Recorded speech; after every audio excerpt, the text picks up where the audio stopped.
Hello friends, आप सभी का स्वागत है मेरे यूट्यूब चैनल पर। आज मैं आप सभी के सामने अपने गांव की 3 सच्ची डरावनी कहानियां लेके आया हूं। लेकिन उससे पहले इंट्रो।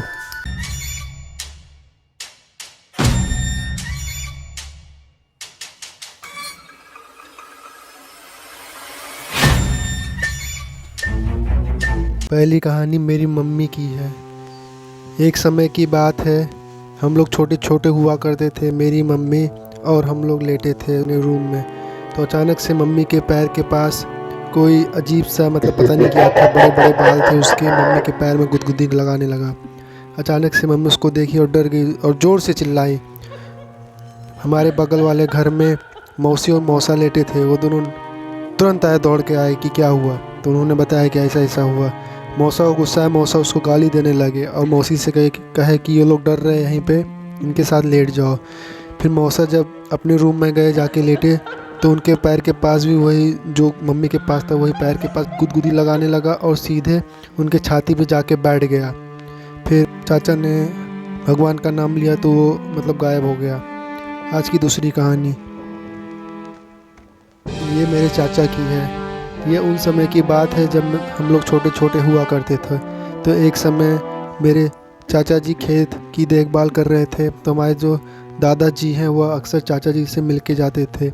दादाजी हमारे पुलिस में हैं, तो उनकी छुट्टी होती थी रात के 9-10 बजे तक। तो वो ट्रेन से आते थे तो चाचा जी से मिल के जाते थे। तो उन्हें एक बार कोई बुलाया मेरे दादाजी की तरह। तो उन्हें लगा कि उनके पापा जी बुला रहे हैं।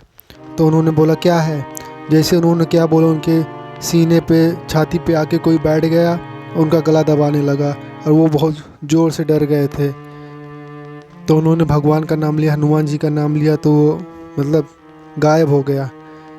तो मेरे चाचा जी को नींद नहीं आई रात भर, ऐसे सीधे लेटे रहे, इधर उधर उधर देखते रहे। तीसरी कहानी लखनऊ की है। लखनऊ में मेरे पापा जी CRPF में हैं। तो एक बार की बात है, लखनऊ में एक आंटी गुजिया बना रही थी। होली से पहले की ये बात है। तो उनको खूब ज़ोर से रोने की आवाज़ आ रही थी। तो उन्हें लगा शायद बिल्डिंग में कोई मर गया है। तो आंटी ने बालकनी में जाके देखा तो उनके पैरों के तले नींद निकल गई। उन्होंने देखा कि एक औरत चल रही है सफ़ेद सफ़ेद साड़ी में और उसके पैर से अंगार निकल रहा था और वो रो रही है। खूब ज़ोर ज़ोर से रोते रोते चल रही थी। इसको देख के आंटी इतना ख़तरनाक डर गई कि वो अंदर आई, रूम के अंदर आई, सारा दरवाज़ा बंद कर दी और भगवान के मंदिर में से कुछ भगवान का सामान था, तलवार वगैरह था, वो आके बालकनी के रास्ते पे रख दी और दरवाजे पे रख दी। और वो आंटी अगले दिन होली भी नहीं खेली क्योंकि उनको बुखार चढ़ गया था बहुत तेज़ से। तो यही कहानी है मेरी। Thank you.